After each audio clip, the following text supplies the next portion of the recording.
DYAF 1143 CMN Bacolod, ang nagaisahanon ng Radyo Katoliko sang Diocese sang Bacolod. Diri ka na sa Radyo Katoliko. Kay Katoliko ako, DYAF 1143, ang radyo ko.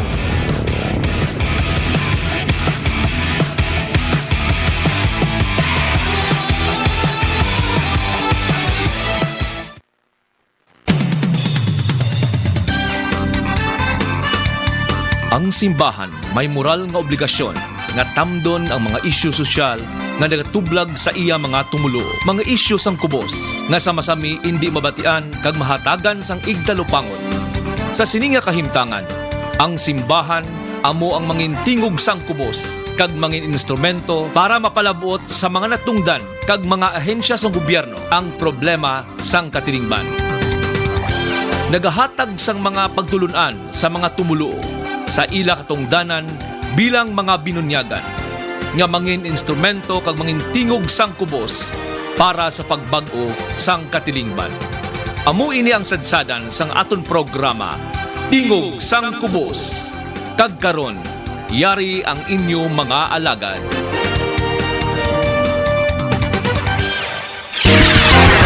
Tingog sang Kubos.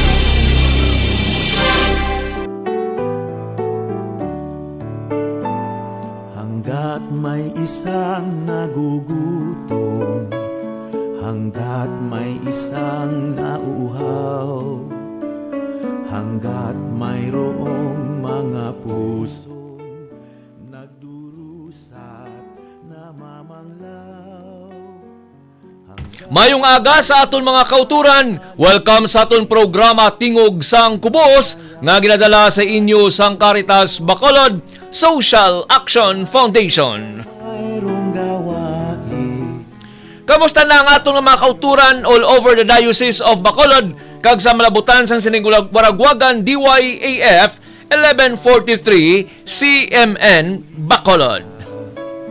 Hanggat Mga ka-AF, no? July 3 kita subong adlaw, Friday o first Friday sa sinimbulan sang July 2026, no? Tikon first Friday simbagi kita, no? Will in fact kita sa may Diocese of Bacolod diri sa may Bishop's House. May ara kita ya first Friday Mass. Ti after sang misa, may la misa kita dason, no? So karon, no? Alas 11:30 may misa ya ang mga diocesan employee. ay mayroong misyon. Okay, sige mga ka-AF, no? Sige, don't forget to like and share sang aton iyang Facebook page, no? Sa gihapon, ini ang iyo alagad Raymond Pandanduyan nga nagaagda sa inyo sa pag-upod sa aton sa isa ka oras kag tunga nga pagpangalagad 9 to 10:30 in the morning. Hanggat may Good morning sa mga viewers naton, particular na dira sa may Barangay Ilopes, no, sa ginatawag nga EDSISAM. Maayong agada, no, sa pila ka purok do, hindi ko nimo sa ulo mo ang mga purok, no. But anyway, no, kita-kits kita karon dira sa may Barangay Ilopes. No, good morning man, no, sa mga viewers and listeners naton, particular na dira sa may Bagos City. No, good morning kanay Nanay Magdingda, and at the same time sa aton nga mga listeners dira sa may Purok Kamatis, no? Closing Kamatis, mga ka-EF. May mga man, no, sa aton nga mga listeners, particular na dira sa may Barangay Nahanunga, no, Sitio Olimbo, Hinigaran. Okay, na kwanda na ang aton dira nga mga listeners, no, mayong agada, no, aton iyang mga social action kanay Juicy, good morning, no, kanay Nanay Luz, maayong agagig kag of course dira sa may Barangay Bagaas, good morning, no, thank you gid for listening diri sa aton nga programa. Kag subong man kaya sa nagapamati kay nung Ronen dira sa Kapihan, Barangay Handumanan, mayong aga, no? Thank you gid for listening, and at the same time, ti good luck no, sa marimis kag matamis nga higpaghigop-higop sang kape. Kay Nanay, dira sa may Handumanan, good morning man. And of course, sa mga listeners naton dira sa may Punta Taytay. Mga Arganyosa family sa may Punta Taytay, good morning. No, kag of course, ang aton iya nga mga listeners no dira sa may Sumag. Barangay Paghabalihis, mga Gonzales family, good morning kag dira sa may Barangay Handumanan sa Zone 6, I think no. Good morning no. Dira ya sa mga Aquino family. ng tugon. Okay, sige mga ka-AF, sa liwat, don't forget to like and share sang aton iyang Facebook page. I-type lamang ang DYAF 1143 CMN Bacolod, i-like and share, and at the same time mag-comment na mag-participate diri iya sa aton nga programa kay aton ina karon basahon. Good morning gali no kay Bibing Banyuon. May nga gada dira sa may Dos Hermanas kag ang aton nga mga listeners sa may parokya sang Banago kag San Mateo. Papahirin Okay, sige mga ka-EF nung aton iyang executive director neto maapas lang siya kuno sa aton iyang programa. But nevertheless, mga ka-EF, before kita mag-proceed sa pila naton ka mga talakayan, kadto kita anay no sa aton iya gospel reading of the day.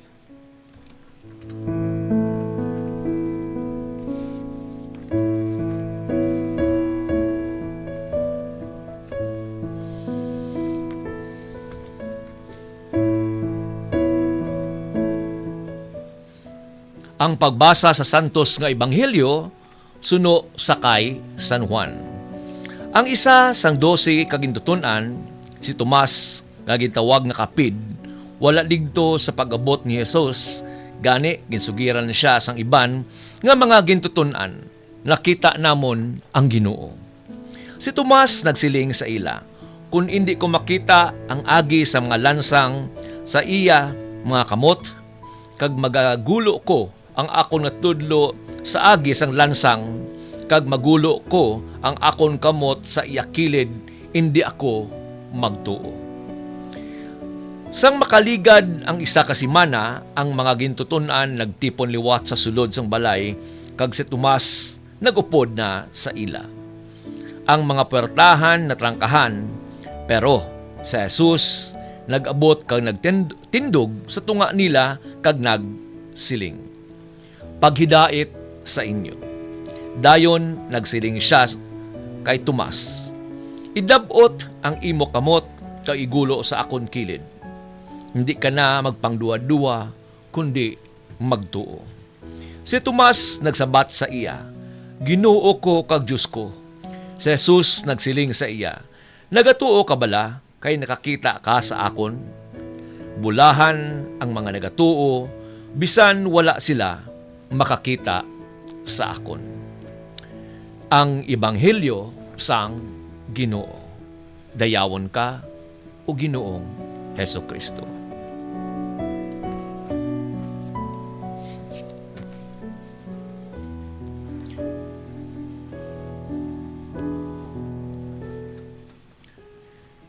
Mga ka-AF, no, diri naton no, sa aton nga gospel subong, no, personally the test of faith ini sa aton, no, particular sa akon, no, sa pila ko mga eksperyensya sa akon iya adlaw-adlaw nga pagpangabuhi, no, ang gospel subong, no, kay ti gapahayag si Ginoong Hesukristo, no, particular na nga bulahan ang mga tao nga nagatuo sa iya maskin wala nakakita. No, sa adlaw-adlaw naton nga pagpanglakaton o kon journey, no, sa aton iyang pagpangabuhi, diri naton makita, no, kung paano, no, gina-embrace naton ang aton nga pagtuo. Sa adlaw-adlaw nga hilikoton sa social action, no, diri man matistingan, no, ang akon nga pagtuo. Well, in fact, sang naligay gani, no, may mga pila kita ka mga engagement, pila ka mga hilikoton sa grassroots nga level. Dito kung gisa, daw sunod-sunod na ang nagabi kita puli, no, around mga 9 o'clock, lapit-lapit taga 10 o'clock. Kaya sa gabi, kay ang aton ba lang ang ginaserbisyuhan nga mga area, amo lang na ang ilang availability, particular na sa pila ka consultation nga ginapatigayon naton, sa grassroots nga level, kag kung paano naton, mabuligan o kung ma-assist ining aton nga mga kauturan, nasakpan iya sang Diocese of Bacolod. Di sometimes, nagahambal ka isa akong galingon kung nagapuli, kay medyo madulumang area, nagahambal ka nito, daw medyo security risk siya, nga gabi kita kapuli considering nga wala kita kabalo sa aton iya consultation, sa aton nga mga inputs nga nila panghatag sa area, wala kita kabalo, kung ano, kung sino, ang matapakan naton. Tigambal ganit ati. Ipa sa Diyos ta na lang ini, a test of faith mga ka-EF, nga pangayo magita sang bulig actually sa iyang ubayan niya kita, nga ipahalayo sa mga katalagman while doing sang aton iya nga social action work, kaga of course, with my sa kadugayon diri iya, sa aton, sa aton nga apostolate sa social action mga ka-EF, mga pila naman ka mga katalagman, kita, nga naagyan, but in fact ari kita gyapon, padayon nga pagpangalagad, kay hambal ni Jesus ti bulahan, ang mga nagatuo sa iya, maski wala iya nakakita.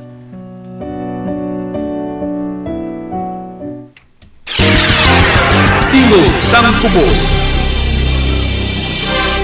Okay, sige mga ka-EF, dukitanay, before kita siguro mag-proceed sa pila naton iya ka mga talakayan, medyo madamo-damo ang aton iya pagkatalakayon subong, makadto na kita anay mga ka-EF, i-check naton ang lakat sang panahon paagi iya sa DOST pag-asa mga ka-AF, at i-check naton kay may nagaulan-ulan ang panahon, at least mangin aware kita kung may ara iya sang nagasulod nga bagyo, sa pagtakop sang sining simana, well in fact una nga simana sa sining bulan sang July iya mga ka-AF. Dahil lang gid gali, wait anay kay wala ko ma-off, ang isa ko nga panganan. Okay, sige. Dahil lang gid. Magandang umaga po at live mula sa Pag-asa Weather Forecasting Center. Narito nang lagay ng ating panahon ngayong araw nga ng Biyernes, July 3.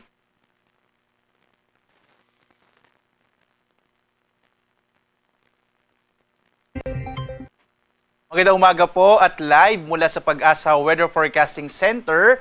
Narito nang lagay ng ating panahon ngayong araw nga ng Biyernes, July 3, 2024. At sa ating latest satellite images, makikita po natin ang bagyo pong tinawag po nating Henry ay narito na po sa may 1,000 kilometro po kanluran ng Northern Luzon. At dahil nga po sa paglayo nitong bagyong si Henry ay umina na rin po itong southwest monsoon o habagat. Mapapansin nyo, halos wala na masyadong kaulapan, lalo na dito sa may kanlurang bahagi po ng Luzon at Kabisayan. Kaya ngayong araw, ang umiiral po na weather system natin ay itong easterlies o yung hangin nagmumula nga dito sa karagatang Pasipiko. At dahil po doon, malaking bahagi ng ating bansa ay makararanas ng generally fair weather, pero posible pa rin yung mga localized rain showers and thunderstorms. Itong weather system po na ito ay magpapatuloy hanggang this weekend. So mainam po, kung may mga activities po kayo, maliit ang posibilidad ng mga pag-ulan sa umaga hanggang sa tanghali, habang mas tumataas yung posibilidad ng mga pag-ulan sa hapon hanggang sa gabi. Mapapansin nyo nga po, itong ating bansa, walang masyadong mga kaulapan sa araw po na ito, lalo nga easterlies yung umiiral sa ating bansa. At sa ngayon, sa loob ng PAR or ng Philippine Area of Responsibility, ay wala tayong minomonitor na low pressure area. Sa Luzon, inaasahan po natin ngayong araw, malaking bahagi ng Luzon ay makararanas ng generally fair weather, bagyang maulap hanggang sa maulap na kalangitan, na may mga pulupulong mga pag-ulan, mga localized thunderstorms, sa dakong hapon hanggang sa gabi. Agwat ang temperatura natin sa Lawag na sa 27 to 32 degrees Celsius, sa Tuguegarao 26, to 35 degrees Celsius, habang sa Baguio 17 to 24 degrees Celsius. Sa Metro Manila, 25 to 33 degrees Celsius. Sa Tagaytay, 21 to 31 degrees Celsius. Habang sa Legazpi, 25 to 32 degrees Celsius. Sa bahagi naman ng Palawan, Visayas at Mindanao, sa Palawan, mga localized thunderstorms din ang mararanasan sa dakong hapon hanggang sa gabi. Agwat ang temperatura sa Calayan Islands, 26 to 30 degrees Celsius. Habang sa Puerto Princesa City, 25 to 31 degrees Celsius. Ang malaking bahagi naman po ng Visayas ay makararanas din ng mga isolated rain showers and thunderstorms sa dakong hapon hanggang sa gabi. Agwat ang temperatura natin sa Iloilo nasa 24 to 32 degrees Celsius. Sa Cebu naman, 26 to 32 degrees Celsius. Habang sa Tacloban, 25 to 32 degrees Celsius. Habang ang malaking bahagi ng Mindanao ay makararanas din ng mga bahagyang maulap hanggang sa maulap na kalangitan na may mga pulupulong pag-ulan, pagkilat, pagkulog sa dakong hapon hanggang sa gabi. Ang agwat ng temperatura sa Zamboanga, nasa 24 to 33 degrees Celsius. Sa Cagayan de Oro, 25 to 31 degrees Celsius. Habang sa Davao, nasa 24 to 32 degrees Celsius. Sa lagay naman po ng ating karagatan, wala tayong naka-issue or wala tayong nakataas sa gale warning sa anumang bahagi ng ating bansa.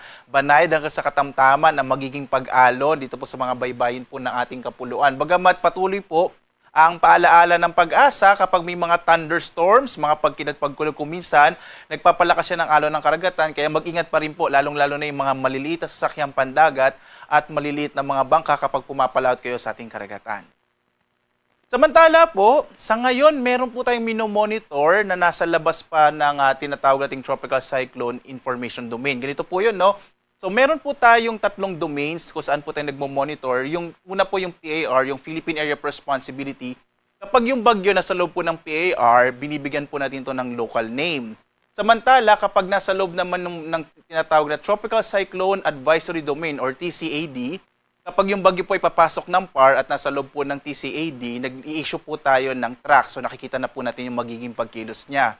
Kapag yung bagyo naman ay nasa loob ng TCID or Tropical Cyclone Information Domain, ibig sabihin po, minomonitor natin yung lakas nito at mga pagkilos. Sa ngayon po, meron pong isang typhoon na may international name na Bavi, mahigit 3,400 kilometers pa po ang layo nito sa ating bansa. Inaasahan natin na ito'y patuloy na kikilos pa kanluran. So makikita po natin, this coming weekend, wala pa itong magiging epekto sa ating bansa. Pero ang pinapakita po nito, posibleng pumasok ito ng TCID today. At tapos po, papasok po siya ng Tropical Cyclone Advisory Domain by Sunday. Possible po, by Tuesday or Wednesday, papasok ito ng Philippine Area of Responsibility. At posible po na magkaroon siya ng local name na Inday. Sa ngayon, ang pinapakita po ng ating mga datos, possible po by next week, itong bagyo po na papasok nga sa ating bansa by next week, maaari po ito magpalakas ng habagat. At posible rin po na tumama ito, particular na sa may sa may bahagi po ng Taiwan at posible po magtaas ng tinatawag natin na tropical cyclone wind signal. Muli po, marami pa naman pong pwedeng mangyari, pero sa ngayon, ito po ang pinapakita ng ating mga datos. Possible po na muling lumakas yung habagat by next week, kaya posibleng maging maulan po bandang mga Wednesday, around Thursday to Friday by next week po, lalong-lalo na sa malaking bahagi ng Luzon at Visayas. So mainam po, tumutok po kayo sa magiging update ng Pag-asa, lalo't meron nga po tayong papasok na bagyo at posible po itong maging super typhoon po no, once na pumasok or bago pumasok ng Philippine Area of Responsibility. Patuloy po na magbibigay ng update ang Pag-asa dito po sa ating binabantayan nga na typhoon. Na sa ngayon po may international name siya na Bavi. Samantala naman, ang ating araw ay sisikat mamaya. Tilo sang kubos. Okay, sige mga ka-IF, matulutawhay ang panahon suno iya sa Pag-asa. So wala sang bagyo diri iya sa area of responsibility sang pungsod Pilipinas. Pero may ara sang gina-monitor. No? Wala pa naman nagsulod sa AOR sang pungsod Pilipinas. Tilo sang kubos. Kadto kita na yung mga ka-IF, no? Particular na sa sitwasyon ni Vulcan Canlaon. No? July 3, 2026, no, ati may ara sang duha ya kapag buga sang abo mga 47 minutes no to 177 minutes no ang kalawigon sini. May ara sang na record man nga 3 ka volcanic earthquake, and at the same time nagbuga sang 1,570 tons no ka sulfur dioxide ya nga may ara sang 800 meters ang kataason. No, ti padayon sa gihapon nga may swelling no ang bulkan no kanang may ara sang ground deformations kag nakapabilin sa gihapon nga alert level number 2. Tilo sang kubos. Ubusan tanan ng mga ka-EF, no? At may ari na ho, ti July 3 subong, ang estimated oil price update naton iya, no? Ti bantayan mga ka-EF, July 3, 2026. Daw ka subo man nga sitwasyon kagkaimtangan, no? Anay nga may ara na sang ceasefire between US, Israel, and Iran. O, gintagaan na ta sa dako-dako tong rollback, pero duwa na kasimana, no, mga ka-EF, no? Okay na sa chip, ang atong sa screen, basi hindi siya dako sa screen ta. Okay na siya sa atong guwa sa Facebook. Okay. Sige mga ka-EF, no, ti amo niyo no ang iakton iya nga oil price update kaysa akong di monitor do kadako sa kay do kadako siya kaayo no do hindi makita anon no basi pwede pa mapagamay-gamayan siya. Okay, ara nang no. At least July 3 mga ka-EF no tiaryo subo nga balita no ang gidala sa aton no suno iya sa DOE may ara sang pagsaka naman liwat. No, sang diesel 80 sentimos o kon 80 centavos per liter, while ang gasolina ginabadabana nga magasaka 70 cents per liter, kag ang kerosene o kon gas 1 peso per liter. Tilo sang kubos. Ano ang sitwasyon kagkaimtangan no anay nga naga linong na digto iya sa may Middle East daw hindi maayo ang lakat no sang presyuhanay sang langis diri sa Pungsod Pilipinas. Gi-expect tani mong no nga sunod-sunod na iya ang pagnubo sang presyo sang langis considering no nga sa world market nagnubo na no nagbalik na sa original ya sa pre-war period ang presyohanay iya kada bariles sang langis. Pero diri sa aton may mga computation nga ginapahayag pero mo lang ginahambal naton permi no. Ari kita sa state of energy crisis kung may ara man supposed to be sang i-impose ang Department of Energy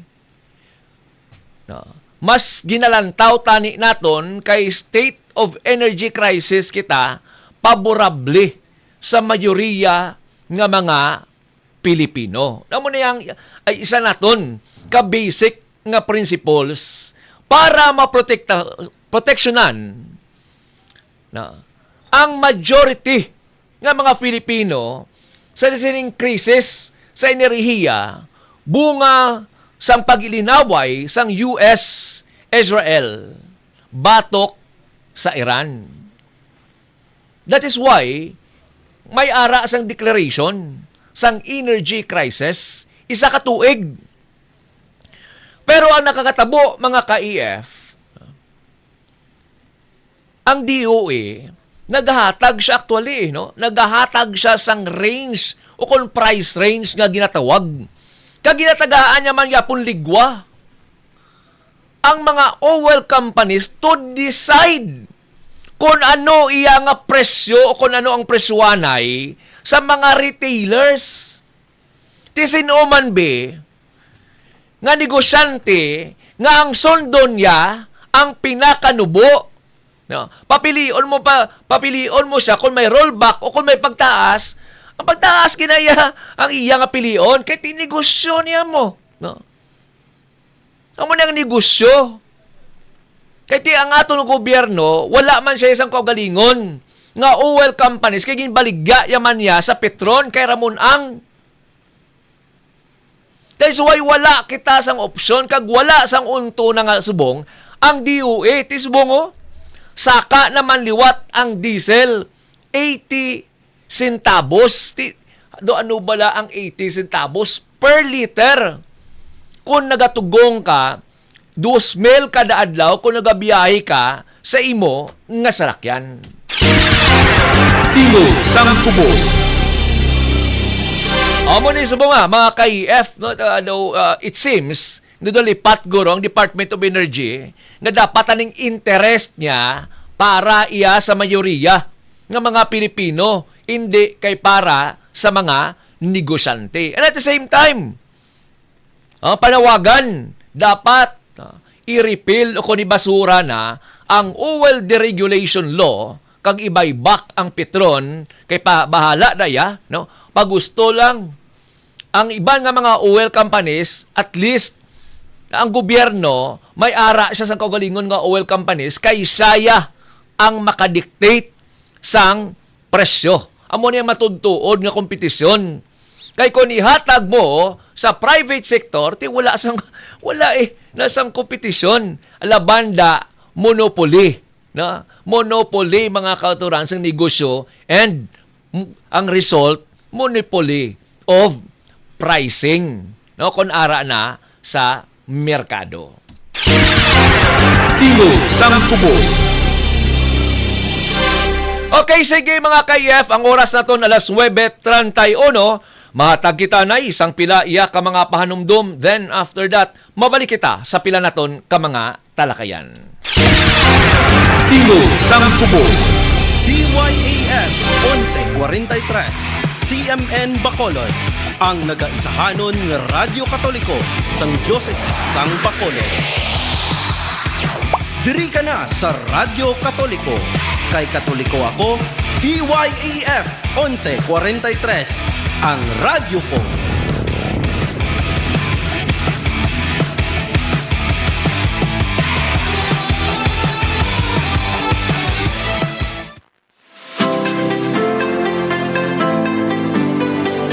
Ang inyo estasyon sa kahanginan, DYAF 1143, nagapatigayon sa adlaw-adlaw nga tanan sang iyang misyon sa pagpahibalo sang mensahe sang simbahan, kag ang DYAF nagatinguha nga makalambot ini sa halos tanan nga pwede niya malambutan sa bilog nga probinsya sang Negros Occidental o kung hindi gani sa bilog nga isla sang Negros. Para sa inyo nga bulig, kag kung anuman ang inyong matanyag nga bulig kag suporta sa evangelizing mission sang DYAF 1143, mahimo lang ninyo personal nga madulong sa Waragwagan sini nga yara na hamtang sa second floor sang sini nga building, corner San Juan Rizal Street sa siyudad sang Bacolod. Ang estasyon sang DYAF yara na hamtang sa kilid sang Bishop's House. Mahimo man kamo makapanawag sa telepono 475-0428. Kag mahimo man kamo makatawag sa cellular phone 0906-453-1921. Kag ang pinakamadali nga mahimo nyo himuon, amo ang pag-scan sang QR code nga inyo makita sa inyong mga screen sa karon. Para sa inyo bulig, sa liwat, mahimo lang magpanawag sa cellular phone number 0906-453-1921 o kung magdaya lang sa inyong mga landline 475-0428. Madamo gid nga salamat.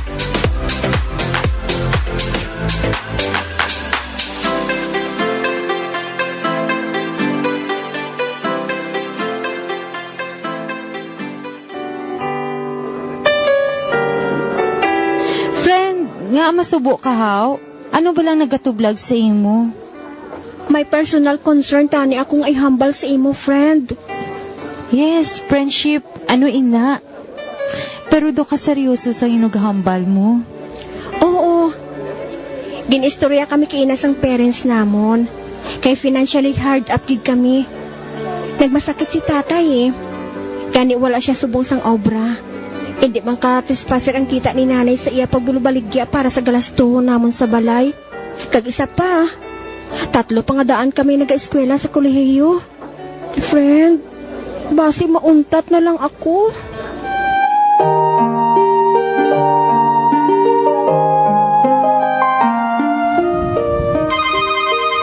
Hello? Sino ini? Joy, si Gladys ini. Guess what? Gisugitan ko si Papa sa problema mo. Nag-offer siya nga kung gusto mo, pwede ka mag-obra sa aming grocery shop. Pwede ka mag-working student. Matuod ka? Gladys, nalipay kita ko sa imo support. Salamat kita. Matuod ka gid nga abyan. Kabataan, hatagi sang importansya ang imo pagtuon. Isa ka mensahe nga ginadulong sa inyo sa mga madre sang Daughters of St. Paul kag sang sininga estasyon. DYAF 1143 Semen Bacolod. Kay Katoliko ako, DYAF 1143 ang radyo ko.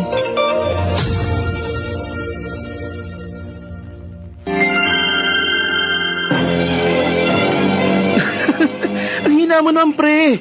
Di ka pa rin nakaka-score? Mahal kong syota ako, pare. Kaya malaki ang respeto ko sa kanya. Ayaw mo bang mag-enjoy? Bakit? Sa tingin mo ba, enjoy pa rin pag nabuntis ko siya nang wala sa oras? True love waits. Sex is only for married couples. Isa ka mensahe nga ginadulong sa inyo sa mga madre sang Daughters of St. Paul kag sang sininga estasyon. DYAF 1143 Semen Bacolod. Kay Katoliko ako, DYAF 1143 ang radyo ko.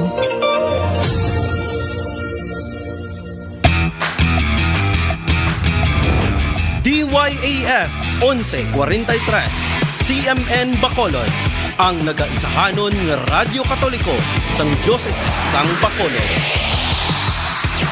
Diri ka na sa Radyo Katoliko. Kay Katoliko ako, DYAF 1143, ang radyo ko.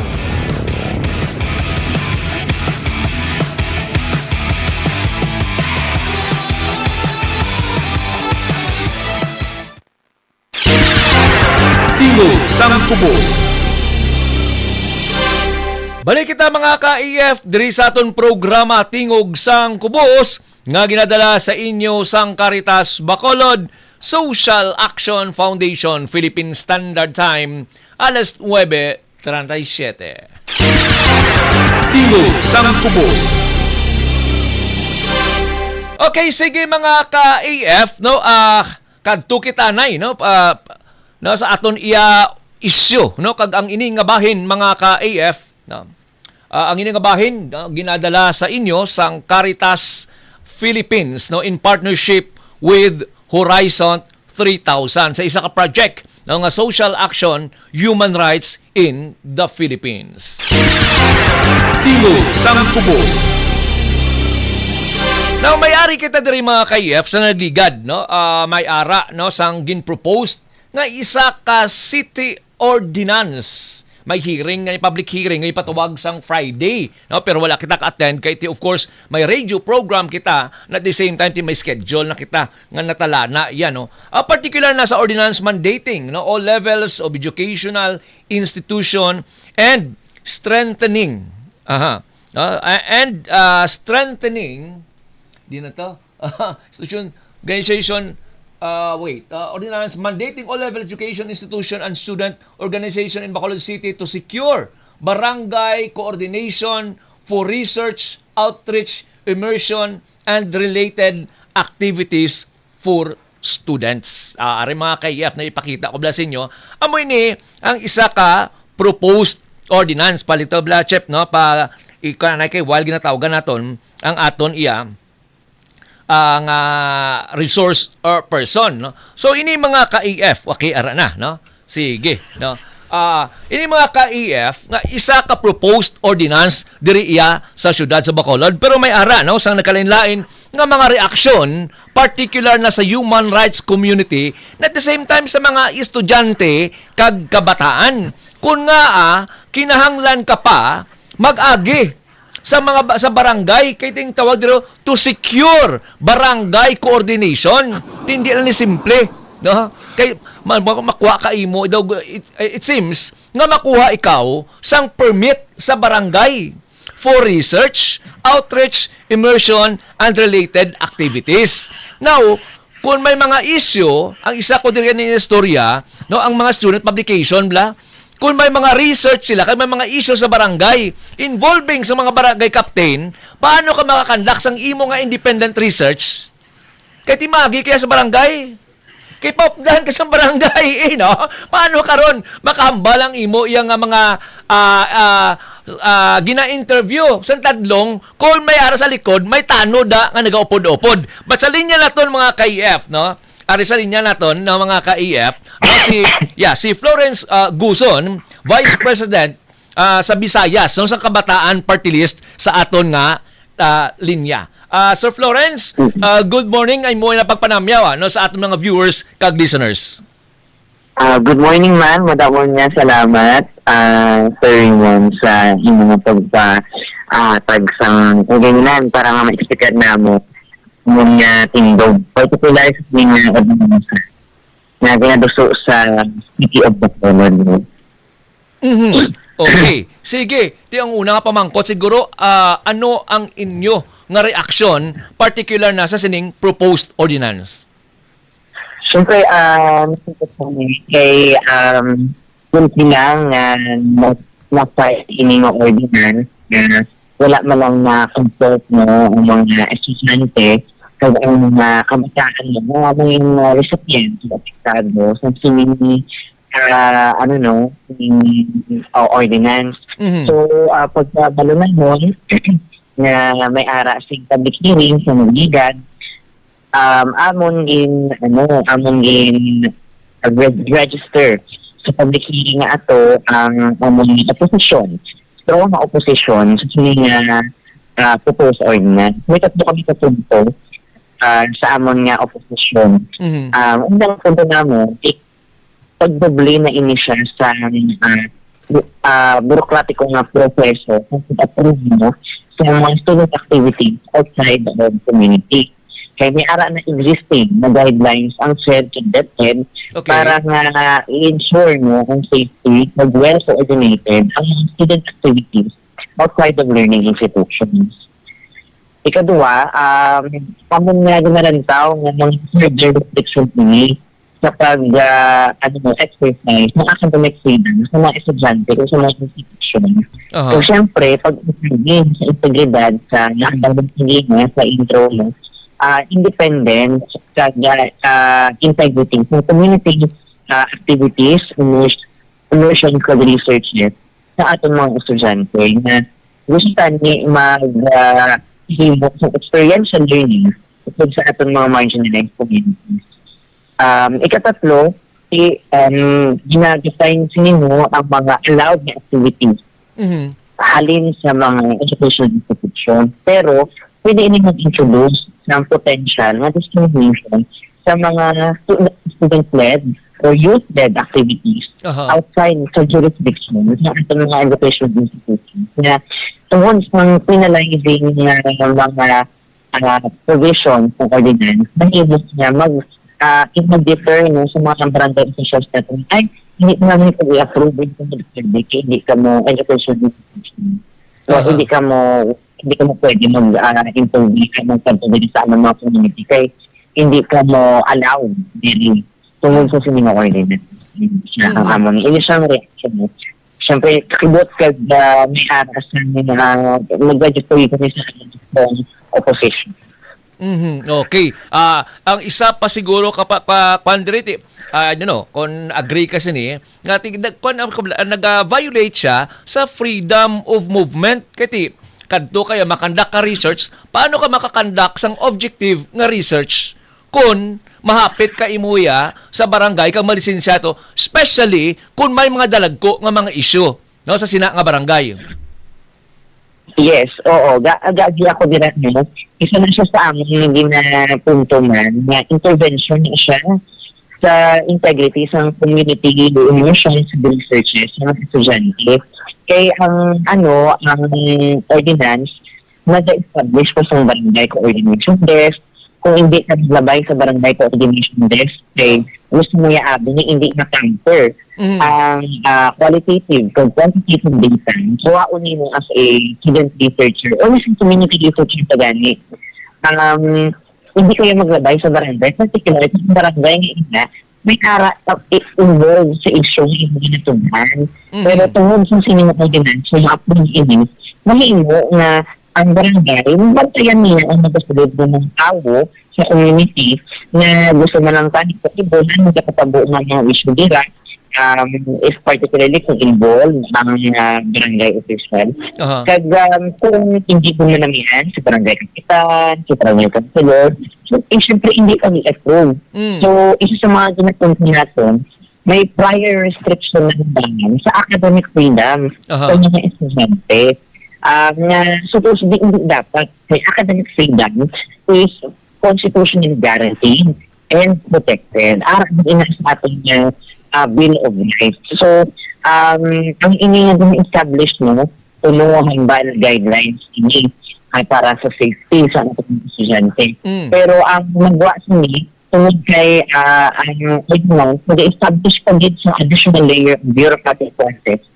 Additional naman siya sa ating mga community researchers, student leaders, and student organizations na gusto mag-tukib sa pagdadagdag sa ating mga komunidad para matunahan ano gitbala ang nakatabo sa ating mga marginalized communities, mga trend natin, sa mga patient communities.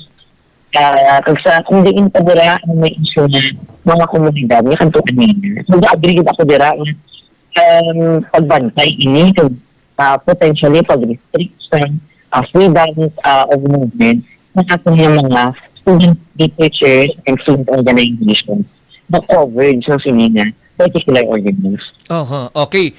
Sa inyo paglantaw sa Kabataan Party List, ano ay nagluso considering si Councilor Jun Gamboa, Committee on Human Rights pa siya, siya ang chairman, ano ay based man sa inyo yung pagdialog sa iya, kapag inistoryahan ay, ano ang basis niya kung nga na-come up siya sa isa iya ka-proposed ordinance and at the same time, ginpaagi of course, sa consultation anay, before isa lang iya sa City Council. Oo.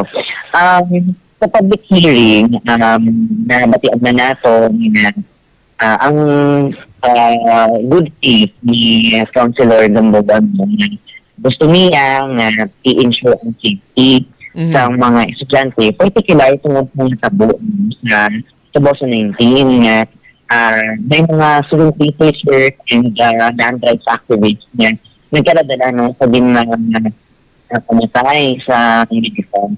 Pero supposedly, kung gusto natin i-ensure ang safety sa ating estudyante, the burden should not on students na matubang pagid sa additional bureaucratic years, na matubang pagid sa verification process. So already cumbersome a verification and approval process as instituted by CHED Memo 66 of 2017, Department Order 66 Stages of 2017 Convected. Dapat nagpon ini sa ating mga officials to ensure tani na wala na dapat ang ating mga research undertakings, mga community immersions natin are well protected even without compromising the privacy, the safety of our students, our community organizers and researchers na ada para magbulig sa community. Supposedly dapat may discrimination kung ang sphere natin, state forces, mag-intervene sa mga activity. May discrimination ang state forces. Kung sino po, ang abdura, ang nagabulig ng community researchers, land rights activists, may sa activists. Kung sino, dira ang ilan, ginatagap namin mga tao na parang sa iba, their enemies. We, as community researchers, student activists, student leaders, student organizations are not the we should not supposedly be burdened further by additional bureaucratic layers of processes in order for us to legitimately the realities of community. Kay may man na siya, may ara man kita sa mga mechanisms within our learning institutions na we do partnerships, may mga private community partners kita para ma-ensure ko na pagdagdag dito sa community, mas malusahan. And I think we should acknowledge that what do you call it? That mechanism also exists independent of this surveillance. So the burden should not fall on students and community researchers, community activists, but to our officials who should be protecting and discriminating who are legitimate community researchers and who they are targeting whoever they are there. Okay. Sige. Now, in light of this, no, sa pangkabilugan, after sa public hearing nga natabo, may mga suggestion kamo nga mga amendments sa siniiyang gina-propose ng ordinance or totally basura na gid lang ang ining proposed ordinance? Sa amon nga position paper naging file mo, we at the minimum said the proponent in the council should reconsider and revise it. And we understand also their intent. May nami na suggestion si Atty. Berlanga during the voting. We should make it a voluntary system. Kung gusto mag-coordinate ng institution outside of the already established na guidelines, protocols, pwede gid mo ina. Para nga, voluntary basis ang system para hindi siya maging cumbersome o hindi siya mag-stray mo sa academic freedom sa ating mga estudyante o mga institusyon ng institusyon. Ini, syempre, that with the consent of both student researchers and the barangay. Plus na, gina-point out natin, kung tani, wala na siyang logbooking, wala na siyang registration, kaya ina, nasa-open naman another danger of leaking information that can be used against our student researchers para nga kung sila i-regsag, sila i-harass, sila i-monitor. Nakabala ko sa mga itabo realidad sa realidad. Yung atong mga organizers, ang mga experience. Kung kami mismo, when we go to communities sa kabataan, for example, we also experience. So, dapat hindi na paghasadan sa mga kaya ang mga food attacks on human rights, may bukas pagid.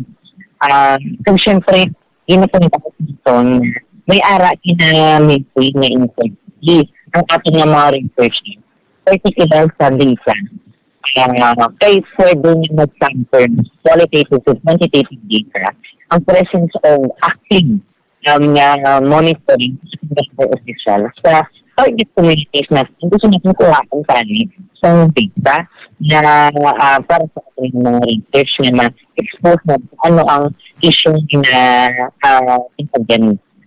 Pero at the maximum need, we want we consider defending this proposed ordinance because again this examples on the academic freedom of students and learning system. And instead, we as a youth representation in Congress for 25 years already, we are proposing for the council, for the city council and the proponent to pass the student rights bill, which is a more comprehensive discussion of the students' rights plus protective mechanisms for our students, not just for our researchers, but also our student journalists, will also be covered by this proposal ordinance kasi malimitahan natin at covered sa community stories. So, gusto natin na holistic ang approach to protecting our students. So, why not delineate ano ang sinamataran sa mga estudyante, may particular na diins na academic freedom, kaya ano ang pwede nga yung protective measures nila, which is laid out on our proposed bill, which can be adopted in the city council natin. Ayun siya. Amo na siya kung siya. And we will further engage in dialogue, in conversations, in public hearings with the proponents para mas ma-hone again ang inyong ordinance because we are one with the intent to become law number one to protect our students. But the method of protecting our students should not add burden to our students, but rather ensure that our students access our communities, but at the same time, they are protected from harassment and attack from indiscriminative efforts of the state forces against our community institutions. Ayun. Hello, ano po? No, sorry. No. Naka-mention ka agina nga dapat manginhilway ang mga estudyante magpanaos dalom sa attack o sa red tagging and etc. No, while doing the research and immersion. Now, do you think ipasar anay ang Human Rights Defenders Ordinance kay miari din sa Bacolod mong I think naka first reading na to protect man sa mga estudyante before nga istoryahan iniyo ang mga immersion ngayon mo sa mga estudyante nga dapat maagi pa ya sa barangay. So, point man lang siguro, hindi bala basic tani, nga ipasauna ang Human Rights Defenders Ordinance? Yes, isa man sa ginagawa for our city to be able to pass the Human Rights Defenders Ordinance. Nakita naman natin sa Baguio, sa Quezon City, na example na napasan yung Human Rights Defenders Ordinance. Kaya ang ating organizers, even our students, universities, the leaders, the organizations are protected by the Human Rights Defenders Bill. So, pwede siguro nga ang inahinahon ni Pasar bago kita mag-proceed sa pag-establish ng your guidelines sa pag-protect sa integrity ng community researches conducted by our students and then our community activities conducted by student organizations. Kaya admittedly, we connect ng Human Rights Defenders Day kaya may chilling effect ang red tagging sa ating mga community research sa pag-conduct ng community research. So, protected dapat ang ating human rights so ang Human Rights Defenders natin sa pagtanaw sa mga community at the onset of going to the community. So, we also call on the proponent because we know that yung sa ibang bawa is also the proponent of the Human Rights Defenders Bill. Na ipasar na I believe it's already on the second reading and it's after the third reading. And it would be good for us to start the process of Bacolod City becoming a human rights city recognized by the United Nations because it will add up to our prestige as a city that we defend our human rights. If the intention is to protect our students, we should establish that we as a city uphold, defend, and promote our human rights. And the first step to that is passing the Human Rights Defenders Bill. Okay, well said. Sir Florence, madamo yung salamat. Parting shots sa aton mga viewers kag listeners. Madamong salamat po sa sinigay-gayanan sa ating mga listeners sa DYAS. Gina-reiterate namin na we understand where the counselor, the law is coming from. And we appreciate and we also would like to second that. But the method of passing an ordinance that establishes further restrictions to the academic freedom of our student organizations and our student researchers and adding pag-register registration, endorsement, logbooking, etc., etc. All of those mechanisms, while coming from good faith, can be exploited in order to expose and to detriment of the integrity of community researches and promotions being conducted by our schools. Mm-hmm. We appeal that we engage further the broader youth sector sa sinding ordinance, and we appeal that we consider the academic freedom of our students. Kaya patutahan natin hindi natin further i-restrict. Because hindi natin pag-asakan dugang hugat ang mga estudyante in our intent to protect them. However, we wait for on our officials, the organizations, na i-protect ang aton ng mga estudyante while they are working in the community, while they are researching in the community. And at the time, ensuring that their academic freedom is promoted. So, we appeal for our city, council, and the proposed ordinance to pass the Students' Bill, the Students' Rights Bill, atong ginagustuhan, and to reconsider, rescind, and the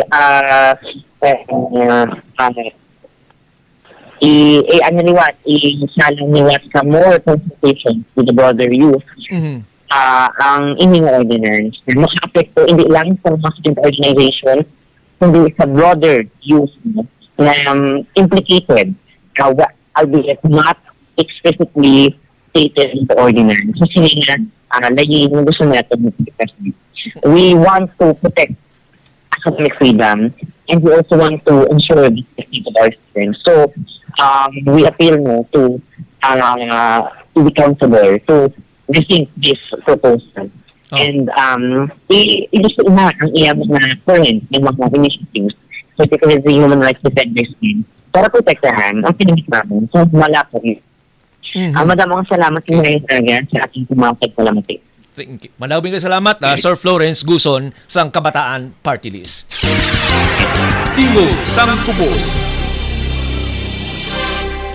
Okay, sige mga ka-AF, mo yan tong tingoga ni Florence Guson, Vice President sa Visayas, so Kabataan Party List. Klaro, so ang i-explanation. Actually, amo naglani ang isang ginangin taon na to, sa kay Councilor June Gamboa, ang purpose is to protect, sa aton iyang makabataan kun ara sa immersion, kun ara sa grassroots nga level na matagaan sila sang nagakaigo nga protection. But sa nambalgan ini Florence may ara sa mga lain nga implikasyon nga pwede iya gamiton ang ini nga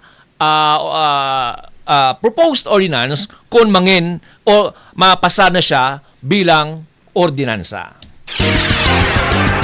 Isay naton sa dason naton nga pagpalayag si Councilor June Gamboa kun ang iya nga mga innovations, kun may mga amendments, kun may ara siya nga pila kaliligwaton sa kaundan sang sining proposed ordinance mga proposed ordinance mga ka-AF particular na mandating o levels of educational institutions and student organization in Bacolod City to secure barangay coordination for research, outreach, immersion, and other related activities for students.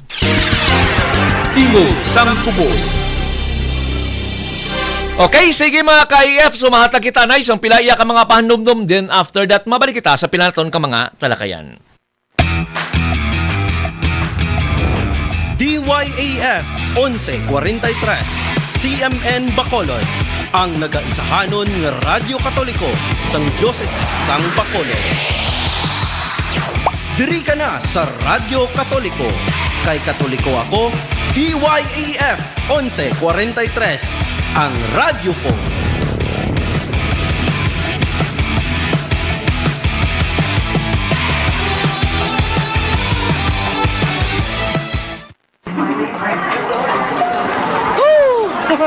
Today is Friday. Friday na naman.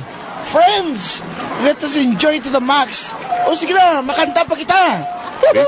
Yo! Ginakonsensya ako sa ganahimo ta. Sa nagligad nga semana, naagahan mo kita sa happy-happy. Natural lang niya. Kahit luway na sa atong mga ginikanan mo. Isa pa, wala man sila makibalo sa atong ginahimo. Amo gani, nga mas natublag ako, kay sila nagabaka-baka. Pagkatapos, wala ko nagkaseryoso sa akong pag-eskwela. Hindi ba nga dapat kita mas maging responsable kay ginasaligan kita? Korek ka dyan. Sa kada kahilwayan nga ginahatag sa aton, ini may kalakip na responsibilidad. Ang responsable sa mga magagmay nga butang, maging responsable man sa dalagko nga butang. Isa ka mensahe nga ginadulong sa inyo sa mga madre sang Daughters of St. Paul kag sang sininga estasyon. DYAF 1143 CMN Bacolod. Kay Katoliko ako, DYAF ang radyo ko.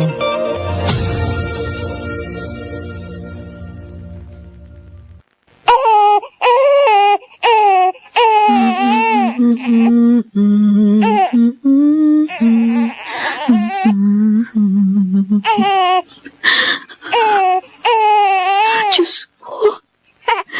Kamuntik ko na siyang ip-abort. Ang ganda pala niya. Sorry, baby. I love you. Handog ng Diyos ang buhay. Tanggihan ang aborsyon. Isa ka mensahe nga ginadulong sa inyo sa mga madre sang Daughters of St. Paul kag sang sininga estasyon. DYAF 1143 CMN Bacolod. Kay Katoliko ako, DYAF 1143 ang radyo ko.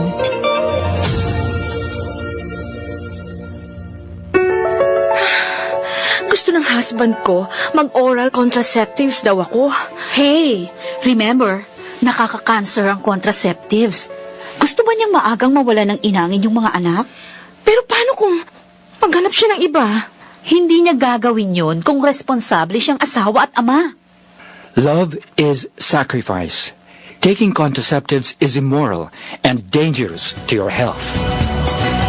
Isa ka mensahe nga ginadulong sa inyo sa mga madre sang Daughters of St. Paul kag sang sininga estasyon. DYAF 1143 CMN Bacolod. Kay Katoliko ako, DYAF 1143 ang radyo ko.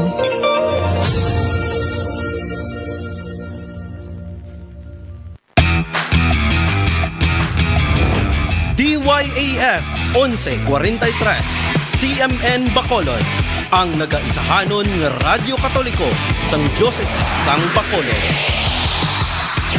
Diri ka na sa Radyo Katoliko. Kay Katoliko ako, DYAF 1143, ang radyo ko.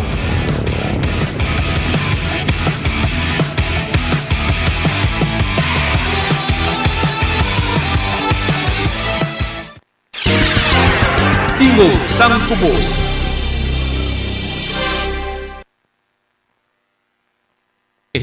Balik kita mga KF diri sa aton programa Tingog sang Kubos nga ginadala sa inyo sang Caritas Bacolod Social Action Foundation, Philippine Standard Time, alas 10:07.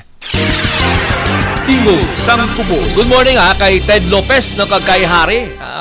Of course no dira kay Leia Ramos dira sa may barangay Talutog no, Hacienda Micaela, Murcia. Boti o ginapaabot yung video watching live ko no Hacienda iti nga nag-iti no barangay Patay nga Manok ni Taala sa Murcia ahay no kay ti kahapon no kahapon mga ka-EF nagkadto digto ang taga Penro, taga MGB para mag-conduct sang inspection no sa sinireklamo bala sa mga pumuluyo dira no, particular na dira sa may Hacienda Micaela. Kay ti dira ginaula ang iti iya, kuan mong dump truck ang ginabitbit mong ula ang iti, lapit sa mga pamalay sang community no dira sa may Hacienda Micaela. Although may ara siya ginbutang nga pader, ti pader na iya mong may mapunggan mo ng baho sang iti.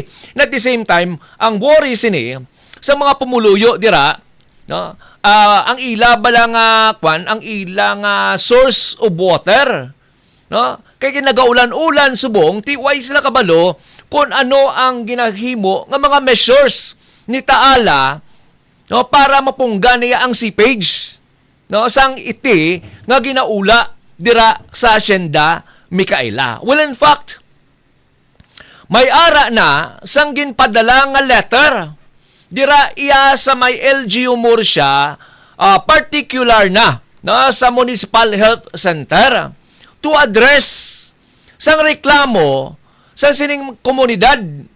No, dira iya sa Hacienda Micaela sa baho sang iti. No. Later on ti maghambal ka iti, I don't know kung lang tawon man ni sa mga KF ti hindi maglayo nga may ara sang iban pagid nga mga sapat-sapat nga magadapo kay iti sang manok mo. So possible nga may ara siya sang balatian nga paga dalon kay dason bala naton nga programa interview naton no si Ma'am Leia Ramos. Now ginpalabot man ini sa Municipal Environment Officer nga opisina para i-inform nga may nagahaboy nga iti kag i-check kung bala may nagakaigo nga mga safety measures kay hindi lang pwede nga magbit-bit ka sang iti kag iula o kung itambak mo lang da sa imo propiedad. Although may title si Taala kag amo nang gina-question pa sa mga agrarian reform beneficiaries kay pagpa-transfer ng title ti wala dar clearance mong no. Pero separate na siyang issue particular sa duta. Kung iyagad man na ti Ala ang duta, wala na iya gina-question kay ti dar ang jurisdiction sina. Pero gina-question da iya particular na sa mga kauturan naton sa Menro, dira bala sa may municipality of Morisia, ang gina-question da bala kung bala compliant. Si Taala ang iya arab lang iya nga mga business permit, no, ang iban pa nga mga clearances mga ka-AF sa paghaboy o kung pag-ula sang iti sa sulod, no, sang iya nasakupan nga duta. Amo daya ang question da kung bala may nagakaigo nga safety measures. So amo na no kag ginahulat naton ang Municipal Environmental Officer nga mag-take action and at the same time ang Municipal Health Center nga mag-take action man particular na sa reklamo sang mga taga Hacienda Micaela, Barangay Talutog, Morsia. Liwata, ang question of ownership ihatag na sa DAR. Kay may coverage ang duta subong. Ihatag na sa DAR. Pero, ang question niya sang environmental aspects. Ang possible water contamination. And ang question sa mga pamalatian nga pagadalon sang baho sang itikag mga langaw nga magahapon dira ka mga kadto sa mga pamalay, amo na iya ang ginareklamo sang mga pumuluyo. Tingog sang Kubos. Okay, sige mga ka-EF, di kahapon nga adlaw no natapos gid man no. Natapos gid man mga ka-EF no ang rally sang Iglesia ni Cristo ti 3 ka adlaw. On the first day, mga ka-EF, medyo nabulaga. Nabulaga ang aton iyang mga kapulisan kaya wala sila kapreparar mo. No? Wala sila kapreparar, particular na sa sining dako man. No? Nga mobilization nga ginhiwat o kung ginimo sang Iglesia ni Cristo. Tingog sang Kubos. Now, ang isa lang katalupang doon, tingin panawagan, no? Ting ilaya, proteksyonan lang si Senator Dante Marcolita. Amo lang ginaya. No? Amo lang na. No? Tapos, ang panawagan is selective justice mo. No? Di ko kita ganit, hindi of course, no? Hindi kita mangin selective justice. So, dapat, no, ang panawagan naton lahat na sangkot, dapat managot. Amo na ya, no, ang klaro dira mga ka-AF. Pero ariyo, no. Una, ipabati naton anay no, in fairness sa Iglesia ni Cristo, ipabati naton anay sa ila no. Ipabati naton no paagi ini sa Net25 News and Information nga ginapaligyahan sang INC no ang pagpasalamat sang ila leader particular na sa peaceful rally daw nga ginhimo nila sang nga 3 ka adlaw.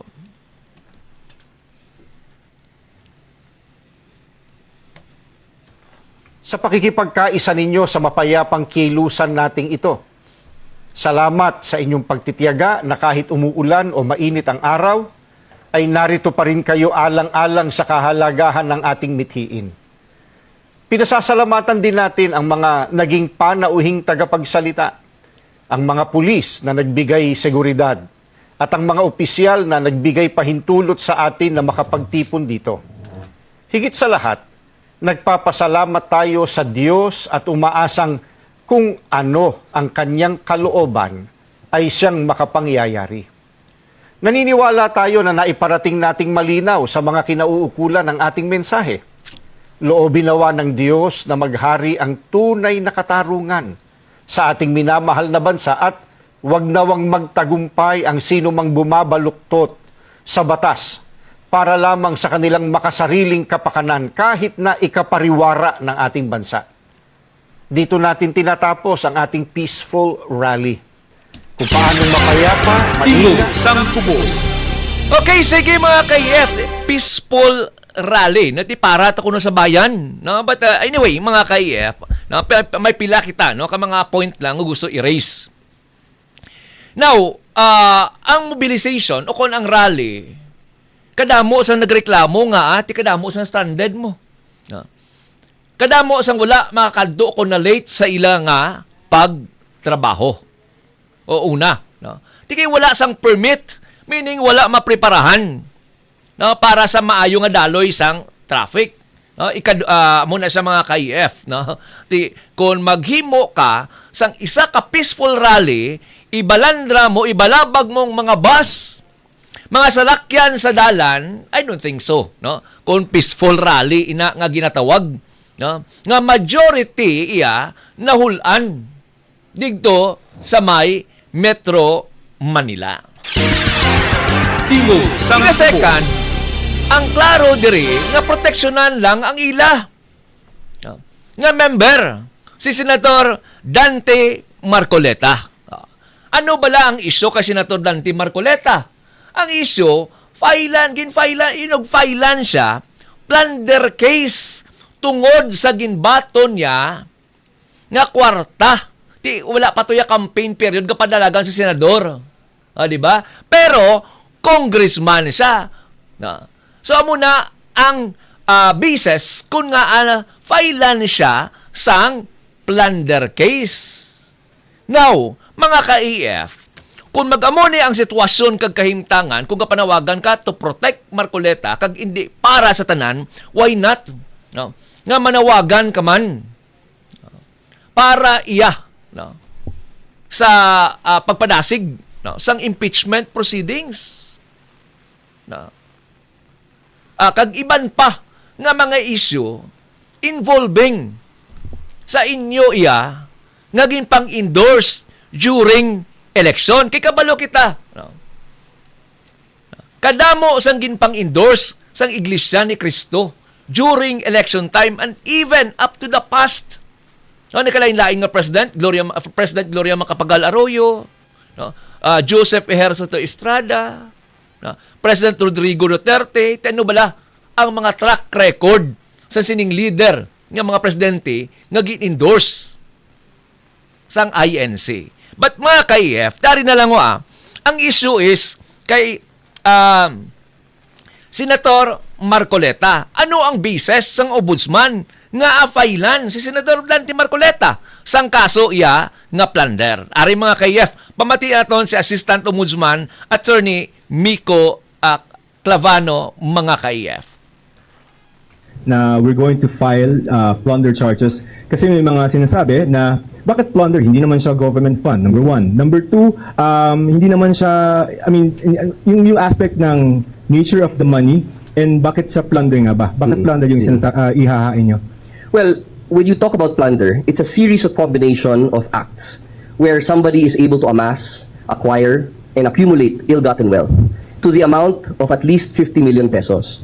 So, isa-isahin ho natin, 50 million pesos, umabot ho ng 75 million pesos ang kabuuan ng mga supposedly donations sa kanya.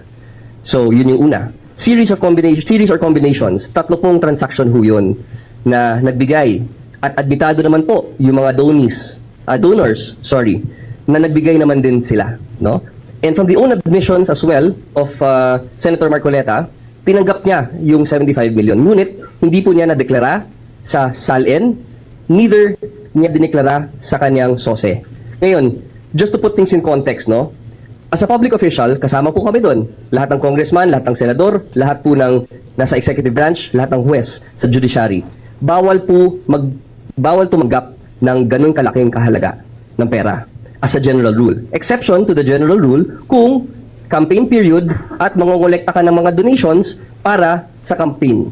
Pero dito sa case na ito, hindi naman niya dineklara sa SOSE. Hindi rin niya dineklara sa SALN. So, dineklara lang niya sa taong bayan, sa media.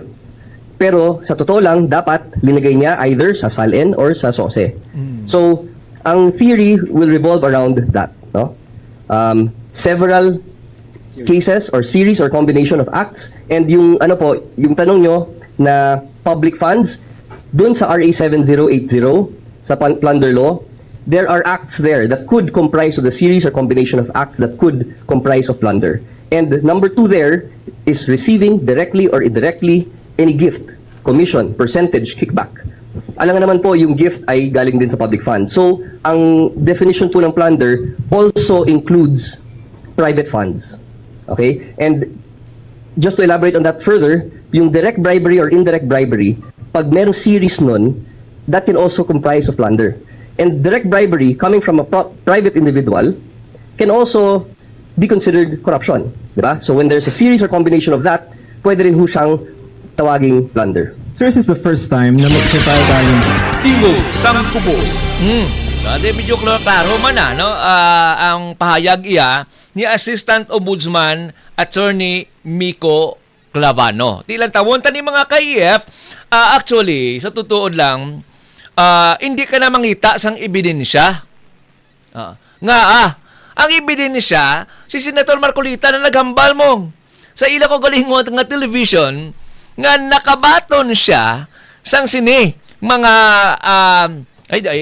tawag nga donations na pero gindismiss sa sang Comelec kay tungod hindi wala pa tuya campaign period pero nalipat siya nga ara sa posisyon as congressman, which is public official siya. Kag nalipat siguro, wala niya ginbutang sa iya nga SALN.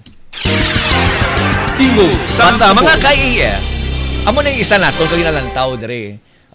Let the role of law, no, nga magulong siya. Tidipensahan niya lang no, ang iya nga kaugalingon, just like what happened, no, kay during the time Senador Laila de Lima. Okay, gidipensahan niya man ang iyang kaugalingon gani sa mga pato-pato ng mga bagay nga involved siya sa drugs. Eventually, na-dismissed man kag nakagwa sa presuhan si former senator kag now Congresswoman Laila de Lima. Tingog sang kubos. So mo ni ang ilantaw naton mga ka-EF, ati good luck no sa mga nagrally kag nag-upod kag nagduso sini pero reminder nga ang religion no, ang isa ka relihiyon no, lantaw naton siguro ina no nga hindi too much mag-engage mag-involve bala sa pamulitika up to the point nga naga-endorse ka. No, kita nga mga Katoliko, why ta nahimo kay nagatagaan kita sang free will to choose. No, why kita ginadiktahan kung sino ang aton nga pagabutuhon. But other religious denomination, mga ka-EF, just like what happened, isa ka lessons learned guro para sa natabo kay Pastor Apollo Kibuloy. Di ba? Nagmix ka na ang religion kag politika. No? Amo na, mga lessons learned. No? Kita padayon lang sa kita sa gyapon kag panawagan, hindi ya gani ang panawagan ta selective. Nga may ginamention kita nga dapat naton proteksyonan. No? Ang aton niya panawagan, lahat ng sangkot dapat managot. Tingog sang kubos. Okay, sige mga ka-EF, no? Ang oras naton, alas 10:24. Tingog sang kubos. Nari lang mga ka-EF, grabe gani, no? Kanumdaman naton sa Venezuela mga ka-EF, no? Naglabot na around 2,295 ang mga nagkalamatay, grabe, no? Kag 11,200 ang mga injured, kag kadamo pa sang wala iya makita, no? We have to pray, no, sa aton iya makauturan digto sa may Venezuela, no, nga padayon, no, nga nagapangutkot digto, and at the same time padayon nga gina-rebuild ang ila iya nga kaugalingon, no, nga makatibawas o kon malampasan nila ang ini nga twin earthquake nga nag-igo sa Venezuela. And at the same time, mga ka-EF, no, of course, no, dira sa may Sarangani and Jensan, no, ang Caritas Bacolod social action, no, padayon man, no, nagapanuktok sa iya yung mga lay faithful, no, kay eventually isang nagligid nga Sunday may ara sang second kolekta nga ginpatigayon ti ato na nitipunon, and at the same time ipadala naton iya sa may Caritas Philippines, in which nga ang Caritas Philippines amo iya, no, ang lantaw, particular na kundiin niya ihatag, no, kay as of the moment, no, ang grupo iya sang humanitarian team sang Caritas Philippines mga ka-AF ato digto, no, sa may Sarangani and South Cotabato, no, para sa pag-oversee man kung ano ang mahimo nga bulig, and at the same time ang grupo naton bala, no, ang Davao Region nga mga simbahan kung mga dioceses nagpatigayon na, no, sang pilaya ka relief operation particular sa may Balot Islands, kag ginapasalamatan ang Philippine Navy kay wala sang transportation digdo except by boat mo, no, para makadala ka sang relief goods, so by boat or by plane o kon by helicopter. So ang daditama amo ni Davao Region nga mga dioceses nakipag-coordinate particular na sa Philippine Coast Guard, and at the same time may pagkabalo ko may ara na daw duha ka batch sila iya nga nadala nga relief goods sa Balot Islands, Sarangani. Tingog sang Kubos. Okay, sige mga ka-EF, of course, so tipadayon, no, ang pagpangatake sang ASF diri sa aton sa Negros Occidental, whereas diri sa sulod sa Bacolod may confirm ng 4 kababoy nga infected sang sining ASF. Di no, isa sa ginalantaw naton diri mga ka-EF, hindi kita tani magkampante, no. Sa nagligan nagapamati kita particular na sa national nga level, no, gina-interview bala, may gina-interview, no, ang grupo sang Sinag, muli sa mga farmers, no, kag mga hog raisers man digto sa iya sa may Luzon, ambal sa gani, no, ti ano abi kay naglax, no, particular ng atong gobyerno, particular sa pag-regulate sang mga nagasulod nga mga baboy diri sa pungsod Pilipinas. Sang una, pagsulod daw, no, sa mga container, sa mga freezer van, gina-check pa na, no? Gina-check pa na mga ka-EF, gina-test pa na kung bala hilway kag libre iya, no, sang iban nga mga diseases nga nagasulod sa aton. Lately, sang nagtulutawahay na ginabrihan na ako ng freezer van. Pagkatapos lang tawon, tapos iradaan kag gina-okay na, no? So mo nang ila iya pila ka mga observation. Nga kon nga nagabalik-balik lang, no, ining African swine fever mga ka-EF ti subungo igo naman ang isla sang Negros Occidental. Tingog sang Kubos.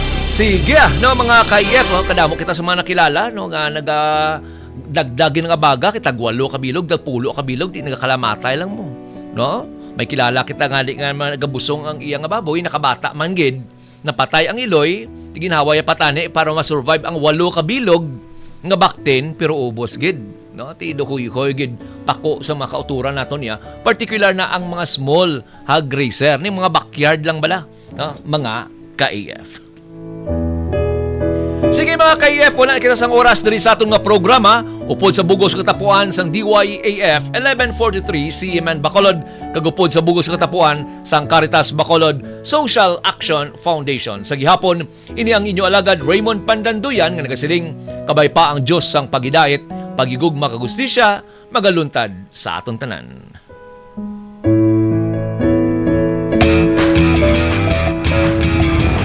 DYAF 1143 CMN Bacolod, ang nagaisahanon nga Radyo Katoliko sang Diocese sang Bacolod. Diri ka na sa Radyo Katoliko. Kay Katoliko ako, DYAF 1143, ang radyo ko.